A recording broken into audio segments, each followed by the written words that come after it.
following is a chapter reading by the Worm Audiobook Project. Please support the original author at parahumans.wordpress.com. Thank you and enjoy.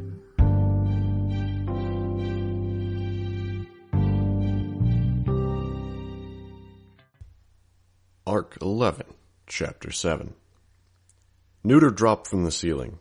The main part of the mall had only one level to it, but the roof was arched slightly, and he was dropping from one of the higher points. I was bad at estimating distances. But what was that? 50 feet? 60? He landed in a crouch, a hair behind the girl who was carrying the vial down the pile of rubble to the base of the platform. As she turned, dust, papers, cigarette butts, and fragments of rock stirred around her. They moved in a counterclockwise orbit, rising, increasing in intensity over a span of 1.5 seconds. Whatever her power did, Neuter stopped it, smacking her in the forehead with his palm, almost gently. She stepped back as if she'd lost her balance. The building whirlwind around her dissipated into a billowing cloud of dust, and her legs turned to rubber beneath her as she tried to step back once more. She fell. Neuter's tail encircled the vial before she could drop it, and he flicked it into his left hand.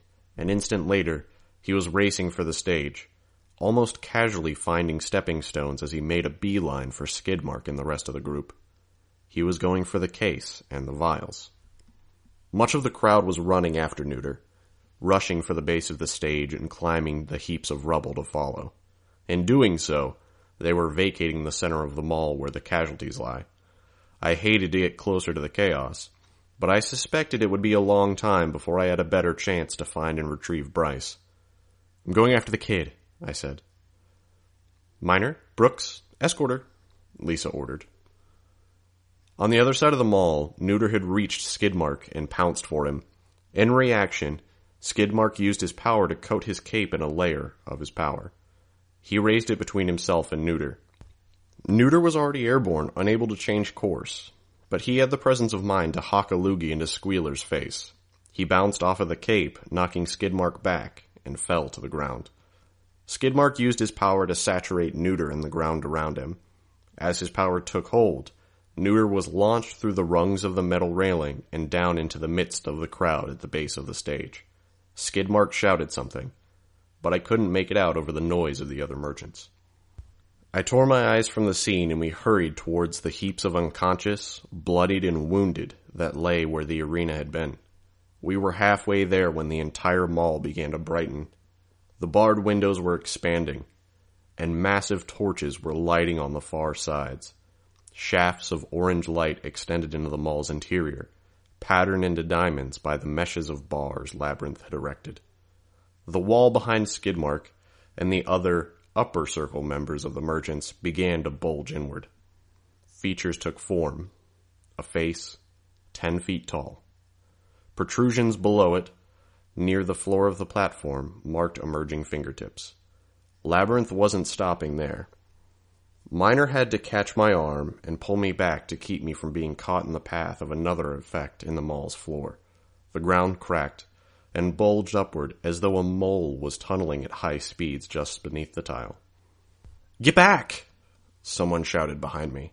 I recognized Lisa's voice and took her advice, backing away from the hump.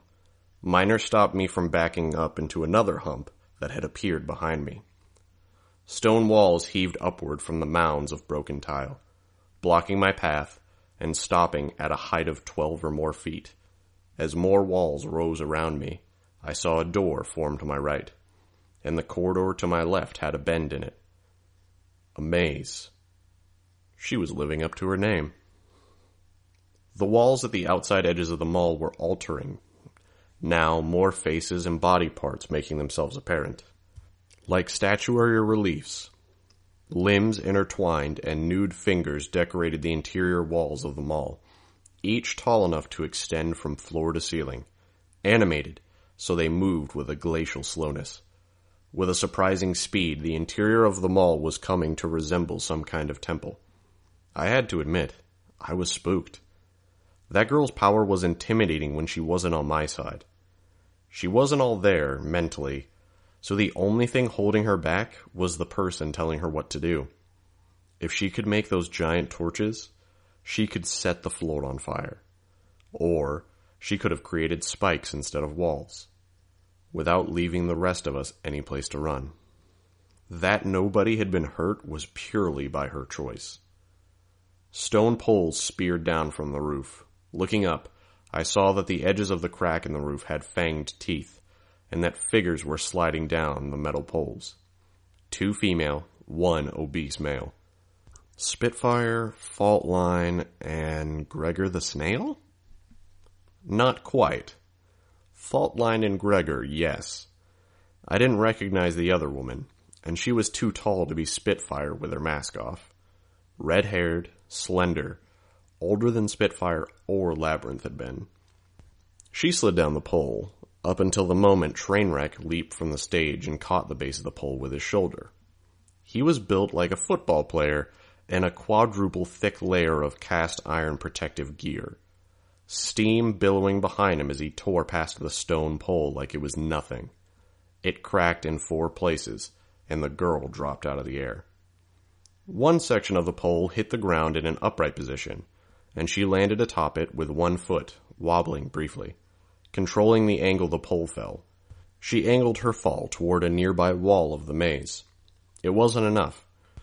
Trainwreck smashed the pole from under her, sending her flying through the air to land in the midst of Labyrinth's maze. Labyrinth was creating a short pillar below the metal case and canisters, and began to extend it towards the gap in the roof. Skidmark used his power to force the things off the top of the pillar and onto the platform, where they rolled. A few stray papers fluttered from the case.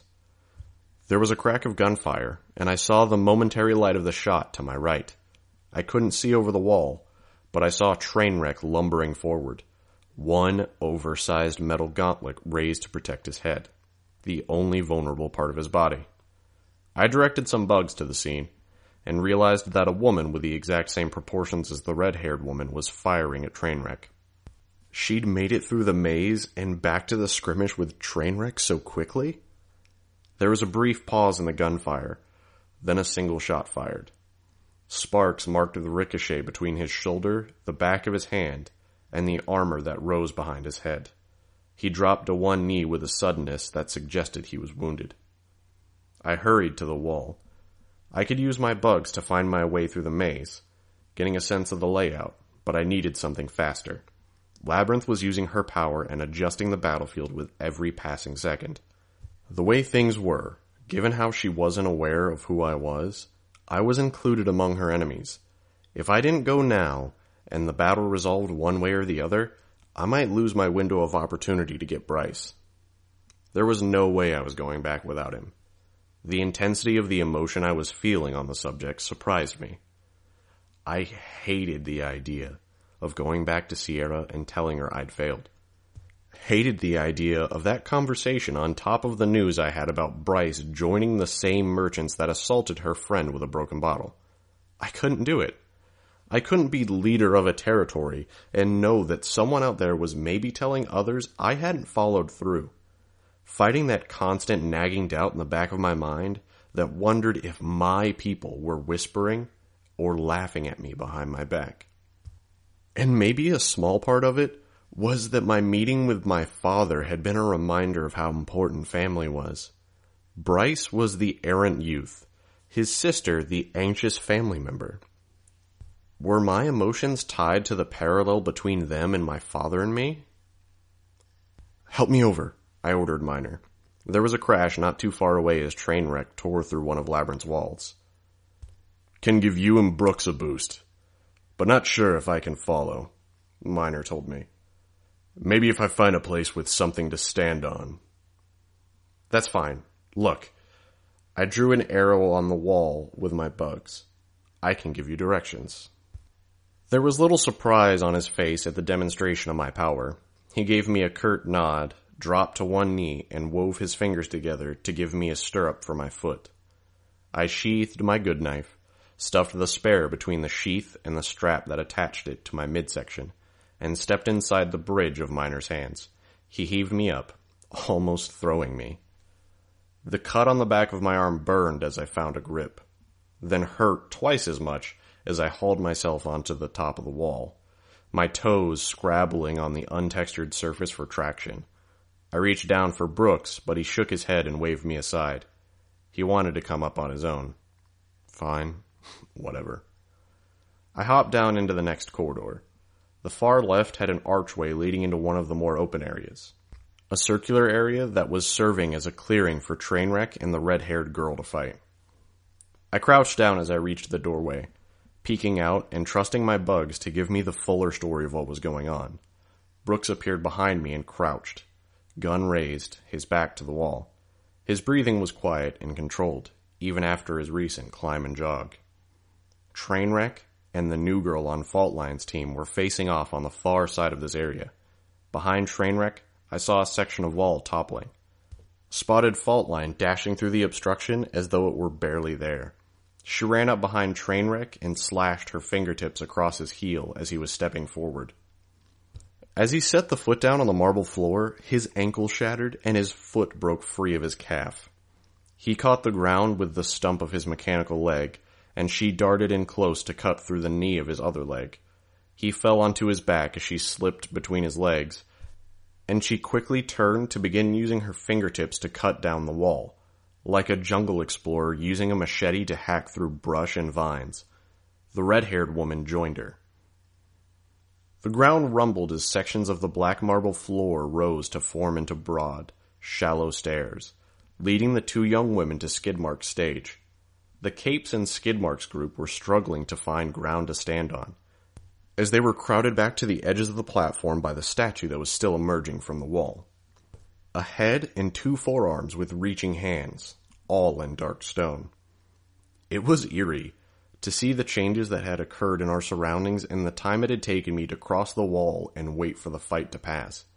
If the attentions of the merchants had erased any familiarity I had towards the Weymouth shopping center, Labyrinth had cremated the remains and erected something else in its place. It was a cathedral, dedicated to a goddess that was very real and having a very active hand in current affairs. Labyrinth. Which reminded me of the fact that I needed to get through this maze. Labyrinth's power was drawing many of the crawling bugs down into the ground as it refurbished the floors and consumed the piles of trash or rubble. I still had the bugs on the ceiling, but I didn't want to give our presents away. Of the relatively few bugs I was willing to use, a share were being used to direct Miner and placing them in strategic locations to get a sense of the layout. As the maze took shape in my head, I showed Miner the way. I stepped into the clearing, and double-checking nobody was in earshot, I approached Trainwreck. Brooks followed just behind me, watching my back. Trainwreck didn't look like much, just going by the face. He had a round face, small eyes, greasy hair tied back in a ponytail, and scarred cheeks. He looked like a homeless guy who hadn't had a shower in a long time. The only thing setting him apart from the merchants were the gunshot wound near the corner of his jaw and the steam-powered armor that rendered him strong enough to pound the crap out of Armsmaster. I asked him in a low voice, "Trainwreck, are you still working for Coil, or did you leave?" He tensed, and his eyes turned my way, though he couldn't turn his head with the hardware around it. I stepped back as he used one arm to prop himself up and get a better look at me. "No idea what you're saying," he said. He gave me a level stare, and I was almost convinced. But I'd seen him in the parking garage when I first found out Coil was the Undersider's employer. "Right. Total nonsense. Sorry," I said. I tried not to show fear as he tried to get a standing position with his ruined metal legs looming over me. "But if you were working for the man, maybe you could find some excuse to knock over that wall over there." I pointed at the nearest section of wall. "You're fucking nuts," he told me. He raised his arm, and my legs tensed, ready to leap towards him if he took a swing at us. As big as he was, without him being able to use his legs, being in close would be safer than trying to leap back out of his reach. He brought his hand down on the wall I'd pointed at to heave himself to an upright position. The wall fell as he rested his weight on it. Using his other hand to help balance himself, he gripped the wall in his heavy gauntlet and flung the section of wall at Fault Line and the red-haired girl. The girl turned and stepped out of the way as the wall rotated in the air, bounced between her and fault line, with mere inches gap between them, and slid back down the stairs. He didn't pay any further attention to us as we ran for the gap he'd opened. My power let me get a general map of the people who were still unconscious or prone, and the bugs wouldn't stand out too much as they checked the bodies. I went by body types, trying to find people of Bryce's height and build. The path Trainwreck had opened gave us avenues to 2 people who could have fit the mark, with a third over the next wall. Good news? The first of the prone bodies I went to was Bryce. Bad news? He was injured. Scrub's power had torn through the clusters of merchants during the fighting, and Bryce's new family was no exception. The girlfriend was dead, her head and shoulders gone, muscle and fluids flowing out where the flesh had been annihilated. The girl's mother was a goner too. She lay on her back, her face missing. Had she been behind her daughter, holding her, hit by the same blast? Thomas was still alive. The black man with the scar on his lips. The man who had hurt Sierra's friend from the church, who had literally torn the guy a new asshole, if I'd gotten Sierra's meaning right. Thomas crawled slowly for the nearest arch, breathing hard, his face drawn with pain. A slice had been taken out of his arm, shoulder, and a section of his back, as though a guillotine had grazed him from behind. I wasn't quite sure how he hadn't died yet, with the amount he was bleeding. Brooks stooped down to help Bryce, who had gotten off lightly compared to the others. He was missing a large portion of his right hand, and he'd had the presence of mind to try to loop his belt around the injury to control the blood loss, pulling it tight. He seemed like he'd lose consciousness any second. Brooks retrieved some medical supplies from his backpack and began tending to the boy. I watched Thomas struggle towards the door. Miner arrived 15 or 20 seconds after Brooks had started to work on the boy, standing guard while our medic took care of Bryce's hand. Brooks helped Miner to get the boy to a standing position, while I watched Thomas struggle on. He was getting weaker, fast. The blood loss had been too severe. Skidmark had several parahumans working for him, and I didn't know all their powers. Maybe Thomas would get care. Maybe Skidmark would attend to his people. Probably not. I knew that by leaving him here, I might be leaving him here to die. But the chance of him surviving anyways was pretty slim. Besides, bringing him would slow us down, and I wasn't sure we could afford that. I shook my head a little, as if it could cast away the layers of little justifications and excuses I was pulling together. I was searching for a rationale, a reason to leave him behind. Also, maybe I suspected I was trying to give a reason to the fact that I had almost no sympathy for the man. If I was going to leave him there, I'd own up to what I was doing. Sierra had wanted Thomas and his followers to suffer, and I'd agreed to make it happen. I couldn't do anything about Bryce's girlfriend or her mom. They were dead, and it had probably been instantaneous and painless. Thomas, though? Brooks followed my gaze to Thomas. In his accented voice, he asked me, "You want me to bandage him up?" "Don't know how much I can do." Thomas heard and stopped crawling, dropping onto his belly. He didn't look toward me, but I knew he was listening. "It's fine," I told Brooks. "Focus on the boy."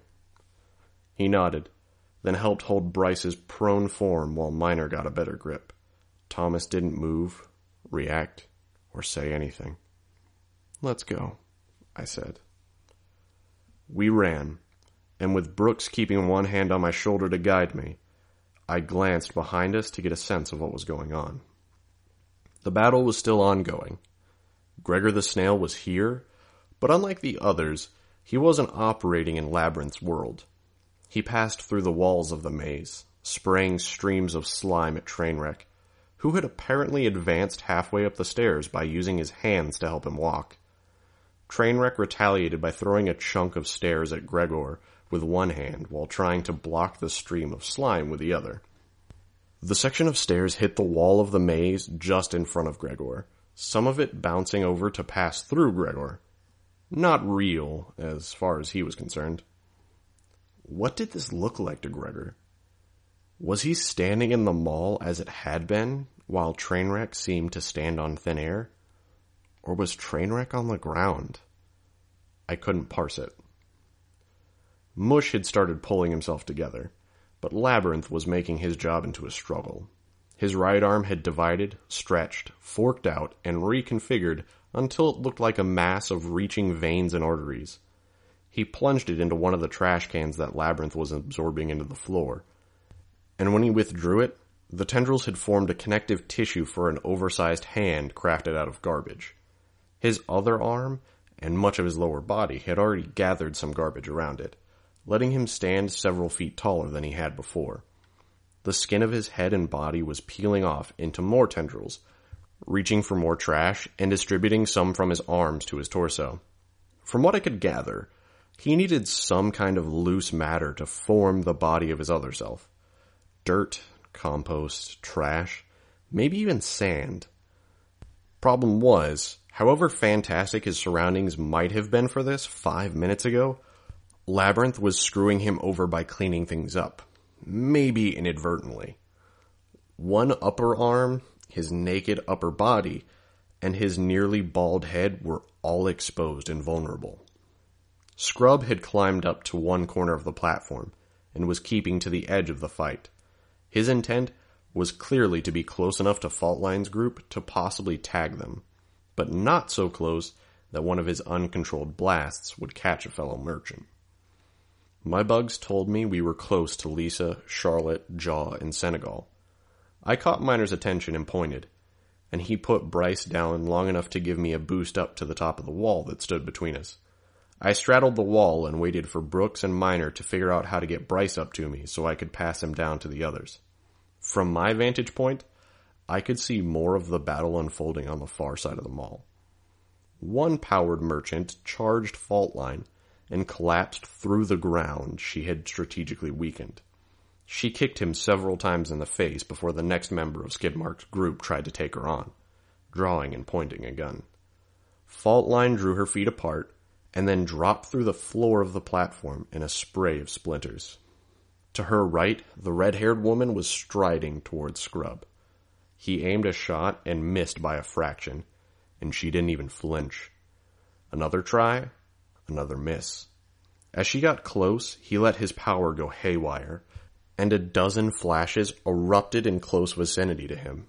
None touched her. She had her gun drawn, but she didn't shoot him. Instead, she grabbed him by the collar, then wrenched him to one side so he tipped over the side of the platform and fell the 20 or so feet to the ground below. It wasn't enough of a fall to guarantee that he was out of the fight, but she seemed confident enough to turn away and move on to the next target before he'd even finished falling. Gregor was keeping up his steady pressure, alternating between blasting Trainwreck and blasting Mush with one hand and aiming at Skidmark with the other. Skidmark used his power to push away the worst of the slime, but it was clear he was losing. His power wasn't strong. It didn't have much more push to it than a strong wind. Any attempt to get it as effective as it had been at the edge of the arena took time and multiple layers of the effect.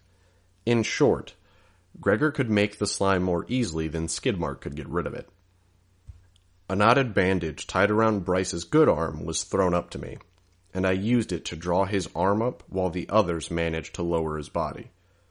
Once I had his wrist, I gripped it firmly in one hand, my upper body hugging the top of the wall and keeping myself from being pulled off. Miner gave Brooks a boost, and the medic straddled the wall facing me. We worked together to raise the unconscious boy over the top of the wall and pass him down to where the others waited. I glanced back towards the fight. Faultline had emerged from beneath the platform and moved around to the side, and using her power to draw handholds into the side of the platform. The cape who'd been aiming at her with the gun stooped over the hole she'd dropped into and looked down to see if she was still down there. He was oblivious as she hauled herself over the edge of the platform and attacked him from behind, striking him with one elbow, then reversing the turn of her body to sweep his legs out from under him with one extended leg. The sweep of her foot had apparently coincided with a use of her power, because there was a cloud of stone dust as he collapsed onto broken, uneven ground. From my angle, I couldn't see for sure, but I thought maybe he'd fallen headfirst into the hole she'd first descended into. Brooks and I hauled Miner over, and I waited while he climbed down, since I was already fairly secure where I was. Skidmark was losing. It was obvious from where I sat, and I could see his changing expression as he saw Mush collapse beneath Gregor's sludge and realized he had no friends left. Gregor, Labyrinth, Faultline, and the red-haired woman were all in action, and Skidmark was pretty much alone at this point. I hadn't seen Neuter or Spitfire, and I couldn't be sure if he was okay or not. Sure, the merchants could have hit him with weapons rather than their bare hands, but he was quick. He had his tail, and he only needed to touch someone to drug them out of their minds. Spitfire might be the one babysitting Labyrinth somewhere out of the way. It had to suck for Skidmark, losing like this. He'd risen to power based on a streak of good luck and momentum rather than any talent, deed, or ability. Now it was falling apart. He'd lost. He'd had his ass kicked in front of the bulk of his followers, and he would likely never regain what he'd had. Not that I felt bad for him. There was a kind of justice to it. He didn't even have a power that would let him go down in a blaze of glory. No, his final act here would be one of petty spite. His power streaked from his hand to the ground where the canisters and metal case sat. I could see Faultline's expression change beneath her mask. Saw her set her feet and start sprinting for the case before Skidmark's power even took hold. The metal box of canisters launched out over the edge of the platform and into the air above the crowd. Only a few papers escaped the case at first, but his power had saturated the insides of the box. Just after reaching the apex of its flight, his power seized the contents and the case expelled everything from within. Papers slid off one another into the air, forming a small cloud. "Taylor!" Lisa shouted. I knew what she wanted. I drew clouds of my bugs from the ceiling, catching the papers that weren't saturated with Skidmark's power, collecting my bugs on them. I could have maybe carried them directly to me with enough bugs, but I found it easier and more discreet to use the bugs and nudge the papers into floating on the air currents, like paper airplanes, without the airplane aspect of things. As they got close, I took a firmer hold over them and moved them directly to us. The papers crumpled as my hands closed around them. 4 or 5 pages. I couldn't be sure. 2 might have been stuck together. "We need an exit," I said as I hopped down from the wall. I handed Lisa the papers. Lisa nodded. "I've been thinking on that. Look." She pointed at one corner of the mall. It looked like any other section, heavily altered by Labyrinth's powers. The shops had been almost entirely consumed by Labyrinth's powers, and were further shrouded by the floor-to-ceiling statues of human figures that struck out of the walls. In the corner Lisa was pointing at, there were male and female figures, expressions solemn, hands reaching. Moving so slowly, I might have thought it was my imagination. The shop below was nearly gone, the entrance nearly covered up. "Not seeing it," I said. "Look at how they're standing. The male figure is sticking out of the left wall, reaching with his right hand. The female figure is doing the opposite. Look past them, at the corner." I did. Between the figures was the point where the 2 exterior walls of the shopping center joined. Nothing jumped out at me. The walls were bare. "I don't see it," I repeated as she tugged on my arm and started running forward. As a group, we started moving toward the corner. "What am I looking for?" "Nothing." "There's nothing there because her power isn't extending to that corner. She's too far away. On the roof at the other side of the mall, which means the interior of that shop isn't affected by her power." However ominous the giant statues were, they didn't react to our passing. The exit was small, barely 3 feet across. If Lisa hadn't given me her reasoning, I wasn't sure I would have had the guts to go through. It was spooky to think about putting myself in a smaller space like the stored interior and having it close tight behind me. The bodyguards had to go through the doorway in a crouch, and Miner dropped Bryce to let the others drag him inside, just so he could fit. As Lisa had suggested, the shop interior was largely unaffected by Labyrinth's abilities, though it had been trashed by looters and the effects of Leviathan's attack. We found the back rooms, and Jaw kicked the door open. From there, we made our way to the emergency exit, cleared the rubble away, and escaped into the parking lot. A handful of others had found escape routes too, I noted. Merchants were crossing the parking lot at a run, or helping wounded buddies limp away. We weren't so conspicuous. I hurt. I had been cut on the arm, and I'd taken my lumps in too many other places to count. My knuckles and fingertips were scratched raw from climbing the walls of the maze and moving rubble. My cheekbone throbbed where I had been elbowed, and my fucking contact lenses were still irritating. Never, ever something I could get used to, even with other things taking up my attention. But we'd made it. We moved at a light jog for a good distance before Brooks called us to a stop. We lay Bryce down for him to look at, and he decided we needed to call for a pickup to get the boy more serious medical attention. While we waited for the car to arrive, Lisa and I sat down on a nearby set of stairs. The other bodyguards were still on duty, still watching for trouble. Charlotte stood a distance away, hugging herself. She looked like she wanted to leave, but lacked the courage to go alone. I was going to go reassure Charlotte, but Lisa retrieved the papers I'd given her and smothered them out against her leg, and the widening of her eyes caught my attention. "It's a letter, or contract from the people who made the stuff, talking to the guy who bought the stuff. Let's see, we have page 2, pages 18 and 19, page 27, page 16. Wonder if we can put a narrative together." "You probably could," I said. She glanced over one page, then handed it to me as she moved on to the others. I read it. Client 1 and clients 2 through 6 for confidentiality purposes. For clarity, and to help ensure that the proper clients receive the intended products, we must restate facts for Client 1 to double-check. Client 1 is the negotiator for each of the clients, guardian of clients 2 and 3, and is not intending to consume the product. This cannot be stressed enough. Client 1 is not to share or use any of the product intended for other clients.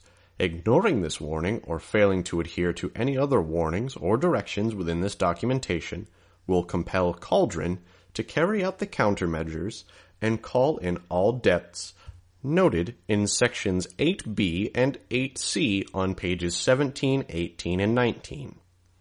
Clients 2 through 6 are noted here in as much detail as is allowed, giving the agreed-upon confidentiality. Client 2 is the elder of Client 1's 2 relatives noted here, female. Client 3 is the younger of Client 1's 2 relatives noted here, male. Clients 4 and 5 are Client 2's friends. Client 4 is female, Client 5 is male. Client 6 is the friend of Client 3, male. Both vials and protective containers are noted with the numbers specific to each client, each containing the requested upon products from the catalog. I wish to give written advice of the verbal exchange between Cauldron and Client 1 on February 18, 2011. Client 1 is informed that Client 4 scored a borderline failure on the psychological testing and that results may lead to a deviation scenario. "What's on the other pages?" I asked. 16 is accounting, bank statements, confirmation of money exchanged, and a list of what was bought. 7 figures base price, more for this Nemesis program, still more for some powers. Don't have all the pages I'd need to get it, but I'm getting the sense the more unique powers and the stronger ones cost way more. "The sense," she'd said, her power filling in the blanks. Pages 18 and 19 refer to something called the Nemesis program, potentially revoking it. They're talking about debts, services required by this Cauldron using the client's powers. There's a bunch of specifics on how the time, effort, and risk of said services would factor in with one another. People can buy powers? How many people are doing this? I felt a touch offended at the idea. I'd earned my powers through my hardships. Most of us had.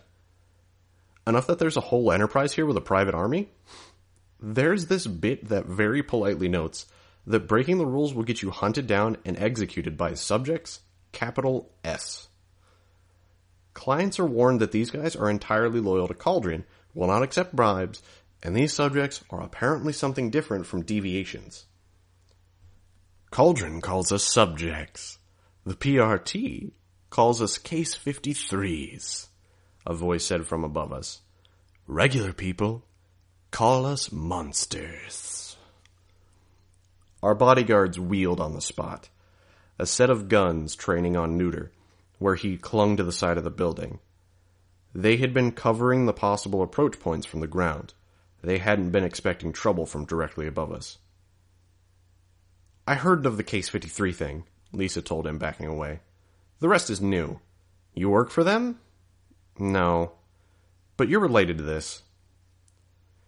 Gregor, Shamrock, and I were test subjects. Guinea pigs to test the new formulas, so the buyers don't get fucked up.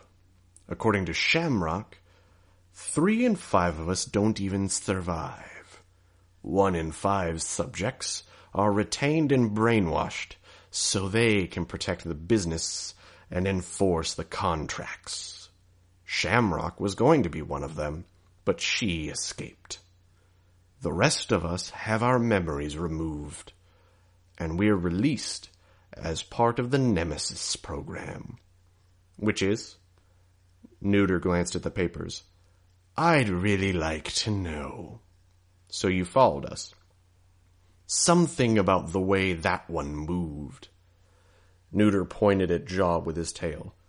Reminded me of some other mercenaries I've come across. Don't bother shooting, by the way. I'm too quick. Lisa gestured, and the bodyguards lowered their weapons. Neuter frowned. I gathered you were mercenaries, decided to spy, but finding you'd taken the papers was a surprise. Who are you? Lisa looked at me, without a ready answer for once. I looked over at Charlotte and sighed. She'd already put some of the pieces together. She could probably figure it out from here. I might as well control when that happened so I wouldn't get caught off guard further down the road. I raised the piece of paper as if to hand it to Neuter, and I directed Bugs to cluster on it. In moments, the half of the paper closest to him was dark with various flies and creepy crawlies. Charlotte's eyes widened. This was apparently her putting the last piece into place. Ah, Skitter, he said. Apparently my having saved his life once and gifting him a paper bag filled with money didn't do much to ease his wariness. He wasn't any less guarded when he asked, Why are you here? I pointed at the unconscious Bryce. An errand. Didn't mean to get in your way. I only grabbed the papers as a spur-of-the-moment thing, and because they would have been ruined if they'd just drifted all over in there. That wasn't much of a concern. One of my teammates is collecting the papers as we talk, and I expect she'll find nearly all of them. The ones that she could find with some luck, anyways. We're honestly not looking for any trouble, and I have no problem with giving you these. I banished the bugs on the paper and stepped forward to extend it towards him. Lisa followed my cue, offering the others. Wouldn't mind copies of whatever you got. Neuter frowned. Before he could say anything, Lisa hurried to add, I'm good at figuring stuff out. I'm a fountain of knowledge. I want to know more about this stuff, and I could help you guys in exchange for what you've already got. I'd have to ask Faultline. She doesn't like you. Lisa grinned. And I don't like her, but she's not stupid either. She knows this is mutually beneficial. Lisa drew a pen from her pocket and scribbled on the back of one page. My number, if you're interested. He took the sheets, looked them over, then rolled them up and stuck them in his back pants pocket. We'll be in touch, one way or another, he said. Then he was gone, around the side of the building and up to the roof in heartbeats. I looked at Charlotte, and she shrank back, as if I could hurt her by looking at her. Which was dumb. It was fairly obvious to anyone who'd considered my power that I didn't need to look at people to hurt them. Not that I'd hurt her anyways. She'd done nothing to deserve any such thing, beyond being in the wrong place at the wrong time. Charlotte, Bryce, and Sierra, the civilians. I still had to figure out how to deal with them. My heart sank. Social interaction, not where my talents lie.